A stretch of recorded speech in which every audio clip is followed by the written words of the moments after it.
नमस्कार। शिव के साथ देख रहे हैं लखनऊ सुपरफास्ट। हमारे साथ मौजूद हैं अखिल भारतीय भ्रष्टाचार निवारण परिषद के राष्ट्रीय अध्यक्ष।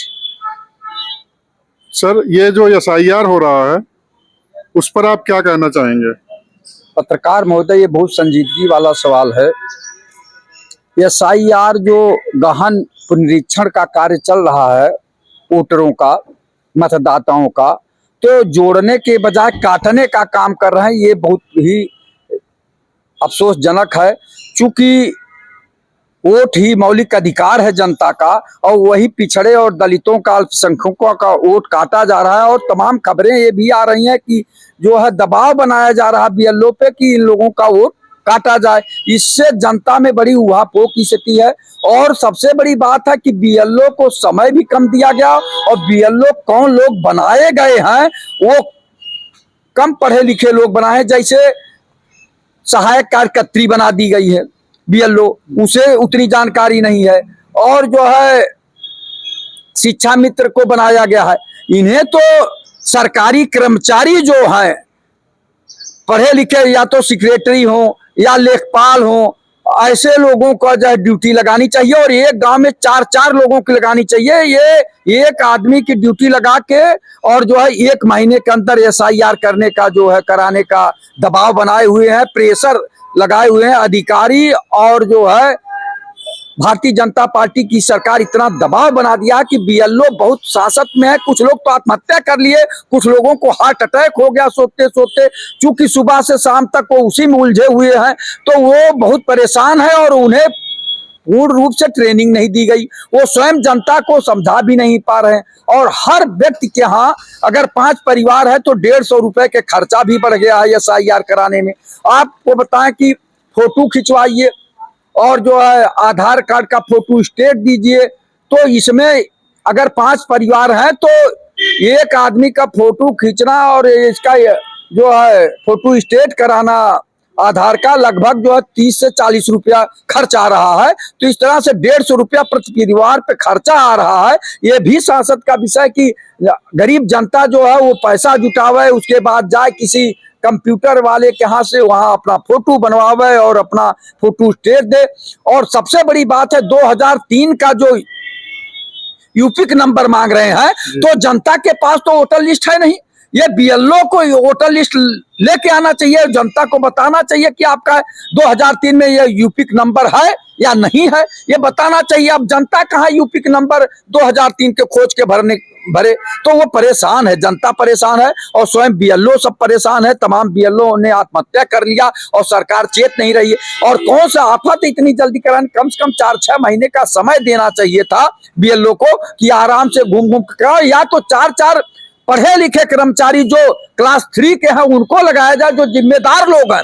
यहाँ क्या है कि वो तो मानदेय पे है, जिन लोगों को लगाया जा रहा है मानदेय आत्महत्या कर ले रहा है, उसको क्या मिल रहा? आप बताइए, सरकारी कर्मचारी को आपको लगाना चाहिए, उनको सस्पेंड करिए, उनको बर्खास्त करिए ना। आप तो जो गरीब तबके के लोग हैं, जो असहाय हैं, जो मानदेय पे हैं, उनको आप लगा रहे हैं ड्यूटी में और उन्हें पूरी जानकारी भी नहीं दी जा रही है। इससे जनता भी बहुत परेशान है और जो है बीएलओ जो जिनकी ड्यूटी लगी है वो भी परेशान है। तो सरकार को चेतना चाहिए, लेकिन सरकार तो तानाशाही चला रही है। सरकार तानाशाही चला रही है और इनके अधिकारी भी तानाशाह हो गए हैं। कितना प्रेशर लगा दिए कि नहीं इतने दिन में करके दो, कहां से देंगे भाई? आप बताइए कि ये गांव में 4-4, 6-6 पूरे हैं और जो है हर घर में जो है अगर बंटवारा हो गया है तो 3-3, 4-4 अलग अलग मुखिया बने हुए हैं, परिवार है, 4 भाई हैं, तो सबका तो बटोरना है उनको। तो आपके हिसाब से समय में और बढ़ाना चाहिए और ट्रेंड लोगों को लगाना चाहिए। समय बढ़ावें, ट्रेंड लोगों को जो है वो करें, लगावें। और दूसरी बात कि जो फार्म है उसको सरलीकरण बिंदु दे दिए हैं कि उसको भरने में पढ़े लिखों को भी सोचना पड़ रहा है। और गांव की जनता कम पढ़ी लिखी है, तमाम लोग ऐसे हैं जो कम पढ़े लिखे लोग हैं, वो तो भर भी नहीं पा रहे हैं और न किसी से बार बार पूछने के बाद भी उनको दिक्कत आ रही, उन्हीं का वोट काटा जा रहा है कि जो भाग दौड़ करके भी अपना वोट न जुड़वा पावे। तो ये एक तरह का वोट के अधिकार को छीनने का काम सरकार कर रही है। पढ़े लिखे लोग तो मान लीजिए दौड़ धूप के अपना जो है वोट जुड़वा ले रहे हैं, लेकिन जो कम पढ़े लिखे लोग हैं उनके लिए सबसे ज्यादा परेशानी है। और सरकार की नीयत देखिए उन्हीं गरीब तबकों का वोट कटवाने का काम कर रही है। जो पिछड़े हैं, दलित हैं, अल्पसंख्यक हैं, उनका वोट कटवाने का जो है प्रयास कर रही है और प्रेशर भी दबा रही है बीएलओ के ऊपर कि आप लोग जो है इन लोगों का वोट जो है काटिए। तमाम वीडियो वायरल हो रही है, ये गलत है। सरकार को पढ़े लिखे लोग जो क्लास 3 के अधिकारी हैं उन्हें ड्यूटी पे लगाना चाहिए और वो लेके जाए और उनको एक जो है जब फार्म भरा जाए तो उनको एक उसका साक्ष्य भी दें कि भाई ये आपका फार्म भर दिया गया है, तो उस आम जनता को भी राहत होगी कि हाँ हमारा फार्म भर दिया गया। कोई प्रमाण भी नहीं दे रहा है कि आपका फार्म भरा गया कि नहीं भरा गया, तो एक प्रमाण भी देना चाहिए। जब जो फार्म ले जा रहे हैं उसमें से मोहर लगा के निर्वाचन आयोग को देना चाहिए और साइन होनी चाहिए। क्या हो रहा खेल कि साइन ऐसे मार दिया जा रहा है, कल कोई कह दे कि हमारा साइन नहीं है। अरे भाई एक निर्वाचन आयोग की जो है मोहर होनी चाहिए और उसके बाद मोहर मार के जो कर्मचारी है वो अपनी साइन करें, डेट डालें कि इस डेट को हमने इनके यहां से एसआईआर का फॉर्म भरवा कर लिया है, तब जाके जो है सही जो है क्या नाम है वोटर लिस्ट बनेगी। लेकिन ये सरकार कहां सही वोटर लिस्ट बनवा रही? चुनाव आयोग क्या कर रहा है बताइए? चुनाव आयोग तो जनता के अधिकारों का हरण करने के सोच रख रहा है, प्रयास कर रहा है। आप बताइए अगर चुनाव आयोग स्वतंत्र, निष्पक्ष और पारदर्शिता से ये एसआईआर कराता तो जनता स्वागत करती, लेकिन वो स्वयं में चुनाव आयोग किनकी ड्यूटी लगाए? आप सोच लीजिए कि कार्यकर्ता कितनी पढ़ी लिखी होती है। मुझको लगता है कि कक्षा 8 तक पढ़ी होती हैं, कक्षा 8 तक ज्यादा से ज्यादा जो है सहायिका कार्यकर्ता पढ़ी लिखी होती हैं और आप उनकी ड्यूटी लगा दी है। और उसमें भी एक खेल है, या शिक्षा मित्र में भी एक खेल है, जिनकी पत्नियां शिक्षा मित्र या वो है सहायक कार्यकर्ता, तो उनके पति लेके फार्म गांव गांव में जा रहे हैं और देख के चले आ रहे हैं कि भैया ये है। आप बताइए ट्रेनिंग जिसको दिए आधी अधूरी उनको, वो अपने पति को बताई होगी, पति अब जनता को बताने के आ रहा तो समझ ही नहीं आ रहा है। सरकार को इस पर विशेष ध्यान देना चाहिए कि बीएलओ कम से कम, चाहे ग्राम विकास अधिकारी हो या ग्राम पंचायत अधिकारी हो, जो पद बनाया गया, पहले ग्राम सेवक थे और इस तरह के लोग थे, तो इनको ड्यूटी लगाई जाए। ये कार्यकर्त्री और शिक्षा मित्र को क्यों लगा रहे हैं? इसमें जैसे बीजेपी के वोट भी तो छूट रहे होंगे कि अदर पार्टी के ही छूट रहे हैं? देखिए अभी तक जो खबर आ रही है, बीजेपी के जहां वोटर हैं उनका वोट नहीं कट रहा है। जो अन्य वोटर है, विपक्षी दलों के वोटर हैं, जैसे हर आदमी का विचार अलग अलग होता है, कोई किसी की नीतियों को पसंद करता है, कोई किसी को नीतियों को पसंद करता है, लेकिन वो भी तो हिंदू हैं। आज नहीं तो कल अगर आपकी नीतियां अच्छी लगेगी तो वो भी आपको वोट कर सकते हैं। लेकिन भारतीय जनता पार्टी की सरकार और भारतीय जनता पार्टी के नेता तत्कालिक अपना फायदा देख रहे हैं कि हम जो है इनके वोट को काट के और अपनी सरकार बनाते रहे। एक तरह से लोकतंत्र की हत्या हो रही, संविधान की हत्या हो रही, प्रजातंत्र की हत्या हो रही है, यहां तक कि वोट देने के अधिकार को भी छीना जा रहा है। तो क्या यही रामराज की सरकार है? कैसे हम माने कि रामराज की सरकार है? रामराज की सरकार में तो सबको समान दृष्टि से देखा जाता था, सबको समान अवसर दिया जाता था। आज भारतीय जनता रामराज का नाम लेके एक तरह का जो है रावण की तरह भेष बदलकर तरह तरह के नेता आके गुमराह करके जो है जनता को छलने का काम कर रहे हैं। आप बताइए कि वोट के अधिकार को छीनने का काम भारतीय जनता पार्टी कर रही है और इधर कहती है सारे लोग सनातनी हैं, सारे लोग हिंदू हैं। तो आप बताइए कि दलित हिंदू नहीं है, पिछड़ा हिंदू नहीं है? आप बताइए अभी माननीय प्रधानमंत्री जी अयोध्या गए थे, घर में ध्वजा फहराए, बहुत अच्छी बात है, स्वागत योग्य है। लेकिन क्या आदरणीय महामहिम राष्ट्रपति द्रौपदी मुर्मू जी जो है हिंदू नहीं थी? अयोध्या के सांसद आदरणीय अवधेश पासी जी क्या वो हिंदू नहीं है? तो उन्हें बुलाना चाहिए। ये तो अयोध्या की जनता का अपमान है कि वहां के सांसद को भी जो है मंदिर जो है ट्रस्ट के जो है पदाधिकारी ने उन्हें आमंत्रित किया, न जिला अधिकारी उन्हें आमंत्रित किया अवधेश पासी जी को, और न प्रधानमंत्री स्वयं राष्ट्रपति जी को ले आए आदरणीय द्रौपदी मुर्मू जी को, और न ही भारतीय जनता पार्टी के लोग विनय कटियार जी को, उमा भारती जी को भी नहीं बुलाए। क्या वो हिंदू नहीं थे? आप यहां तक कि मुरली मनोहर जोशी आडवाणी जी को नहीं बुलाए, जो लोग एक तरह से अथक प्रयास करके राम मंदिर के लिए पत्थर की लकीर खींचने का काम किए थे, उन्हें भी नहीं बुलाया गया। क्या ये आदरणीय मोदी जी केवल अपनी छवि बिल्डअप करा रहे हैं? यही महंत बन जाएंगे, संत बन जाएंगे, प्रधानमंत्री बन जाएंगे, भारत के चौकीदार बन जाएंगे, प्रधान सेवक बन जाएंगे, सब कुछ यही बन जाएंगे। चार चार शंकराचार्य क्यों नहीं बुला रहे हैं आप ये बताइए। राजनीतिक व्यक्ति, पत्रकार महोदय आप बहुत संजीदगी वाला सवाल पूछे। राजनीतिक व्यक्ति साम दाम दंड भेद अपना के केवल चुनाव जीतना चाहता है, वो सत्ता में बने रहना चाहता है। ये प्रधानमंत्री का वो है? आप बताइए, वो धर्म ध्वजा फहराने के लिए वही योग्य थे? आप धर्माचार्यों को बुलाते, लेकिन उनको नहीं बुलाए। आप बताइए, राम के चरित्र का वर्णन बखूबी कर रहे थे, लेकिन राम के चरित्र को आप क्या अपनाए? राम तो वनवास जाते समय सीता जी को साथ ले गए, सीता जी पग पग पर साथ देती रही। आपने कौन सा चरित्र अपनाया? उस पर गौर नहीं करते हैं। और आप राम के चरित्र का वर्णन कर रहे थे। आप पे बताइए, राम तो सर्वव्यापी है, पत्ते पत्ते में है। राम के चरित्र को प्रधानमंत्री जी अगर अपनाते तो ये जनता के साथ छलावा न करते। राम जो कहते थे वो करते थे। आप पे बताइए, आपने कहा कि हम आएंगे तो 2 करोड़ लोगों को प्रतिवर्ष रोजगार देंगे, देश से भ्रष्टाचार समाप्त करेंगे, देश से महंगाई समाप्त करेंगे, विदेशों में जमा काला धन ला के देश में खुशहाली लाएंगे। अगर 2 करोड़ प्रतिवर्ष रोजगार देते तो आज 20-22 करोड़ लोगों को रोजगार मिल गया होता।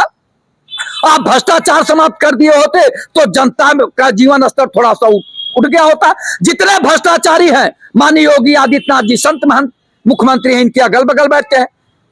जो एमएलए हैं, एमएलसी हैं, एमपी हैं, राज्यसभा सदस्य हैं, आईएएस हैं, आईपीएस है, पीपीएस हैं, उनके जहां जिले में है, जिस जिले से आते हैं वहां हवेली, लखनऊ में हवेली, नोएडा, गाजियाबाद, नैनीताल में हवेली, पूना, नासिक में 100-200 बीघे का कृषि फार्म, प्राइवेट डिग्री कॉलेज और प्राइवेट अस्पताल बनाए हुए हैं। लखनऊ के इर्द गिर्द 100-200 बीघे का कृषि फार्म, 6-6, 7-7 फॉर्च्यूनर से चल रहे हैं। अब तो हेलीकॉप्टर भी खरीद रहे हैं। ये लोग लाए कहां से? माननीय मुख्यमंत्री जो प्रधानमंत्री जी क्यों नहीं पूछते, इनकी जांच क्यों नहीं कराते हैं? आपका अब जो पार्टी है भ्रष्टाचार निवारण है, तो उस पे आप लोग क्या कदम उठा रहे हैं? हम लोग मांग करते हैं, हम लोग आप लोगों को चैनलों से सरकार के आंख कान खोलने का काम करते हैं। हम लोग जो है जगाने का काम करते हैं कि भ्रष्टाचारी तो यही लोग हैं जो बड़े बड़े भ्रष्टाचारी आपके बगल में बैठते हैं। वो कतली भी है, मर्डरर भी है और भ्रष्टाचारी भी है। किसी के ऊपर 58 मुकदमे, किसी के ऊपर 62 मुकदमे, किसी के ऊपर 98 मुकदमे, 100 मुकदमे इन लोगों के पास है। और ये लोग आपके बगल में बैठ रहे हैं, तो कैसे संत महंत मुख्यमंत्री योगी आदित्यनाथ जी? योगी आदित्यनाथ जी, अगर आप संत महंत मुख्यमंत्री हैं तो आपको व्यापार नहीं करना चाहिए। सुन रहा हूं कि गोरखपुर में आप कॉम्प्लेक्स और ये सब बनवा रहे हैं। कॉम्प्लेक्स की क्या जरूरत है? संत महंत मुख्यमंत्री हैं, योगी भी हैं, तो आपको इस माया जाल से क्या मतलब है? एक लोग जो है इकट्ठा करते हैं, वो किसके लिए खरीदा जा रहा, बनवाया जा रहा है, इस पे भी गौर करिए। तो मैं कहना चाहूंगा माननीय प्रधानमंत्री जी से, आदरणीय मोदी जी से, कि आप मनसा वाचा कर्मणा से अगर भगवान मर्यादा पुरुषोत्तम राम के अगर आचरण को अपनाते तो जनता आपको पूजती। लेकिन आप लोग केवल राम का नाम लेकर जनता का वोट बरगला कर केवल कुर्सी के लिए आप लोग काम कर रहे हैं। आप लोग कुर्सी भक्त हैं, आप लोग कुर्सी भक्त हैं। आप लोग राष्ट्र भक्त नहीं है, देशभक्त नहीं है। देशभक्त हम लोग हैं, राष्ट्रभक्त हम लोग हैं कि हम लोग किसानों की आवाज, नौजवानों की आवाज, बेरोजगारों की आवाज, दबे कुचले की आवाज को हम लोग उठाते हैं। जनता की आवाज आप तक पहुंचाने का काम करते हैं। लेकिन आप लोग इस कान से सुनते हैं, उस कान से निकाल देते हैं। गरीबी, बेबसी, लाचारी में गांव की जनता जी रही है, उनका हक को लूटा जा रहा है। अब तो धन दौलत लूटा जा रहा था, अब तो वोट का अधिकार भी लूटने का काम आप कर रहे हैं। जनता बेबसी में होकर देख रही, केवल देख रही है कि यही रामराज की सरकार है और यही मोदी जी और योगी जी की सरकार है। जनता को जागरूक करने के लिए क्या करेंगे? जनता को जागरूक करने के लिए हम लोग जगाने का काम कर रहे हैं, प्रयास कर रहे हैं। हम लोग जनता से निवेदन कर रहे हैं कि आप लोग SIR पर विशेष ध्यान दीजिए। अपना वोट जुड़वाने के लिए अगर आपको समझ में नहीं आ रहा तो आप अपने पड़ोसी से, अपने पढ़े लिखे भाई से, अन्य लोगों से पूछकर फार्म जरूर भरवाइए। अपने वोट की रक्षा करिए। जिस दिन आपको वोट का अधिकार नहीं होगा उस दिन आपके पास कुछ नहीं बचेगा। यहाँ लोकतंत्र के बजाय राजतंत्र स्थापित करने का जो है प्रयास चल रहा, छल चल रहा है कि लोकतंत्र की हत्या कर दी जाए, राजतंत्र ले आया जाए कि जो हम कहें वही जनता माने। आप बताइए ये तानाशाही है कि नहीं है कि आप 1 महीने के अंदर यानी 4 नवंबर से शुरू किए जो है और उसके बाद जो है 4 दिसंबर तक आप खत्म कर रहे हैं, तो ये गलत है ना। इसके लिए 6 महीना समय, कौन सी आपत्ति आप बताइए। और 2003 का लिस्ट कौन ले आएगा जो पिक नंबर बता रहे हैं, तो ये सरकार की जिम्मेदारी है ना। लेकिन आदरणीय प्रधानमंत्री जी को कुछ नहीं दिखाई दे रहा, केवल वो दिल्ली के कुर्सी पे विराजमान रहना चाहते हैं और साम दाम दंड भेद अपना रहे हैं और उसके बाद राम का चरित्र का वर्णन कर रहे हैं। मर्यादा पुरुषोत्तम राम के चरित्र का वर्णन करके जनता के वोटों को छलने का काम कर रहे हैं। मैं आदरणीय प्रधानमंत्री जी से एक सवाल और पूछना चाहता हूं पत्रकार महोदय। कभी हमारे आदरणीय प्रधानमंत्री जी कहा करते थे बॉर्डर किसका है, सैनिक किसके हैं, तो घुसपैठिए, आतंकवादी और डायनामाइट कहां से चला आता है। आप बताइए बीएसएफ के जवान किसके हैं, बॉर्डर किसका है, सरकार किसकी है, प्रधानमंत्री कौन है, रक्षा मंत्री कौन है, गृह मंत्री कौन है। आज भारतीय जनता पार्टी के है, प्रधानमंत्री नरेंद्र मोदी जी हैं। कैसे घुसपैठिए आ गए, पहलगाम घटना, पुलवामा घटना, और दिल्ली में इतनी बड़ी बम ब्लास्ट हो गया, 3 घंटे तक वो घुमाते रहे गाड़ी और उसके बाद एलआईयू, इंटेलिजेंस, रा और कौन कौन खुफिया विभाग आपका क्या कर रहा था। प्रधानमंत्री जी में नैतिकता होती तो देश के सामने हाथ जोड़कर माफी मांगते कि मेरे रहते हुए मैं कहा था कि देश हमारे हाथों में सुरक्षित रहेगा। तो आपके समय में, आप प्रधानमंत्री हैं, आपके कार्यकाल में दिल्ली में इतनी बड़ी बम ब्लास्ट हो गई, कैसे आतंकवादी आ गए, कैसे डायनामाइट आ गया, कैसे जो है इस तरह का हो रहा, बॉर्डर किसका है इस समय, सैनिक किसके हैं, कैसे आतंकवादी घुस जा रहे हैं। तो आप सर्वे सर्वा है प्रधान सेवक जी, आदरणीय प्रधानमंत्री जी, तो इस पे क्यों नहीं जनता से माफी मांगते हैं। ये केवल बारी के सौदागर हैं, बारी के जादूगर हैं, बारी के व्यापारी हैं, यही करके जनता के वोट छलने का काम करते हैं। केवल कहते हैं कि हम हैं तो देश सुरक्षित है। कैसे सुरक्षित है। आप दिल्ली में इतनी बड़ी घटना घट गई, बम ब्लास्ट हो गया और आपकी एलआईयू इंटेलिजेंस फेल हो गई वहां की। आप बताइए कौन इसका जिम्मेदार है। माननीय प्रधानमंत्री जी, कोई तो आके जिम्मेदारी लेना चाहिए किसी भी व्यक्ति को, लेकिन जिम्मेदारी नहीं लेते, कहते हैं कि हम उसका। अरे भैया, यही करके 56 इंच का सीना है, विश्व में डंका बज रहा है, विश्व गुरु हम हैं। क्या ऐसे विश्व गुरु हैं कि देश में लाखों जो है लोग मर रहे हैं, कोई भाई खोया, कोई पिता खोया, कोई माँ खोया, आप कोई बहन खोया, ये आतंकवादी आके घटना घटा के चला जा रहा है और आप केवल बाद में ढिढोरा पीटते हैं कि कोई बख्शा नहीं जाएगा, चाहे कितना बड़ा होगा उसको हम जो है सजा दिलवाएंगे। क्या सजा दिलवाएंगे, हमारे घर के लोग मर गए, हम परेशान हैं। जिसके घर का मरता है वही उस दुख को समझता है। प्रधानमंत्री जी, केवल बात से आप लोगों को गुमराह करके जो है बार बार वोट नहीं पा सकते हैं। प्रधानमंत्री जी, संजीदगी से सोचिए। अगर आप मर्यादा पुरुषोत्तम राम के चरित्र का वर्णन कर रहे थे तो अपने ऊपर भी झांकिए कि हम मर्यादा पुरुषोत्तम राम के चरित्र को कितना अपना रहे हैं, कितना जो है धरती पर उतार रहे हैं, वो भी तो देखिए। आपका मैंने गिना दिया कि प्रधानमंत्री जी, कोई भी राजनीतिक व्यक्ति साम दाम दंड भेद सब कुछ अपना के केवल कुर्सी पाता है और आप वही काम कर रहे हैं। लेकिन आप मर्यादा पुरुषोत्तम राम का नाम लेके उनको छलने का काम कर रहे हैं। तो राम भी सोच रहे होंगे, मर्यादा पुरुषोत्तम राम भी सोच रहे होंगे कि ये गजब का जादूगर आया है कि हमें भी बेचकर केवल कुर्सी के पाने के लिए तरह तरह का हथकंडा अपना रहा है। तो यही राम का चरित्र है। राम का चरित्र तो हाँ कि खुला मन से सबको मनसा वाचा कर्मणा से जो हो वो राम के चरित्र को अपनाए, उसका हम लोग स्वागत करेंगे। लेकिन प्रधानमंत्री जी, आप तो केवल जनता को छलने का काम किए। अगर नौकरी चाहिए होते तो अब तक जो है 20-22 करोड़ लोग नौकरी पा गए होते। लेकिन नौकरी के नाम पे आपने क्या किया, आप भ्रष्टाचार कहां मिटाए। एक जल जीवन मिशन चला है पत्रकार महोदय, इसमें अरबों का घोटाला है, पानी अभी तक नहीं पहुंचा, टंकियां तमाम जगह के ध्वस्त हो गई, अभी भी पानी की व्यवस्था नहीं हो पाई। लेकिन जल जीवन मिशन में कितने करोड़ रुपए का घोटाला हुआ, जब ये सरकार जाएगी तब पता लगेगा कितने करोड़ का घोटाला हुआ। अभी तो वही हाल है कि तानाशाह बने हुए हैं, वही सैया भाई कोतवाल तो अब डर काहे का, लूट घसोट मचा हुआ है। तो अब मैं कहना चाहूंगा, ये भारतीय जनता पार्टी के सरकार में दफ्तर दफ्तर भ्रष्टाचार कौन है इसका जिम्मेदार, जिले जिले में भ्रष्टाचार कौन है इसका जिम्मेदार। पत्रकार महोदय, तहसील में जाइए तो लेखपाल से लेकर एसडीएम तक भ्रष्टाचार में लिप्त है। थाने में जाइए तो सिपाही से लेकर थानेदार तक भ्रष्टाचार में लिप्त हैं। अस्पताल में जाइए तो डॉक्टर जो है पर्ची पे लिख के कहते हैं बाहर से दवा ले लो। आप बताइए, जो हम लोग 1 रुपए का पर्चा बनवाते हैं उस पे दवा नहीं लिखी जा रही, ये जो है पर्ची पे लिख के कहते हैं बाहर से दवा ले लो।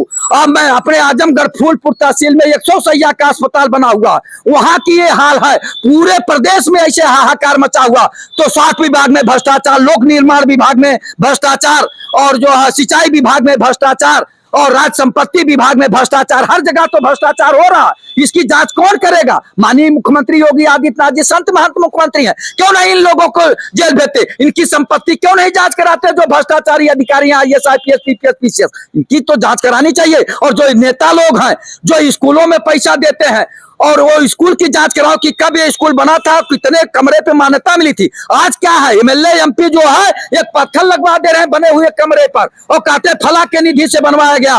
तो ये भ्रष्टाचार 50-50% दोनों लोग ले लेते हैं, स्कूल का मैनेजर और ये MLA MP और MLC, और उसी पैसे किससे ये लोग जो है बड़े हुए, यानी जनता के हक पर लूटा जा रहा है। यानी विधायक निधि में घोर भ्रष्टाचार हो रही है, सांसद निधि में घोर भ्रष्टाचार हो रही है। इसकी क्यों नहीं जांच कराते हैं प्रधानमंत्री जी और माननीय मुख्यमंत्री जी? मैं निवेदन करना चाहूंगा कि अगर ये भ्रष्टाचार समाप्त कर दीजिए तो गरीबों का जीवन स्तर स्वतः उठ जाएगा। माननीय मुख्यमंत्री जी, हमारे साथ अखिल भारतीय भ्रष्टाचार निवारण परिषद के राष्ट्रीय अध्यक्ष ने SIR के साथ साथ भ्रष्टाचार को लेकर भी सरकार को जमकर घेरा है। हमारे साथ बने के रहने के लिए चैनल को लाइक सब्सक्राइब करें। धन्यवाद।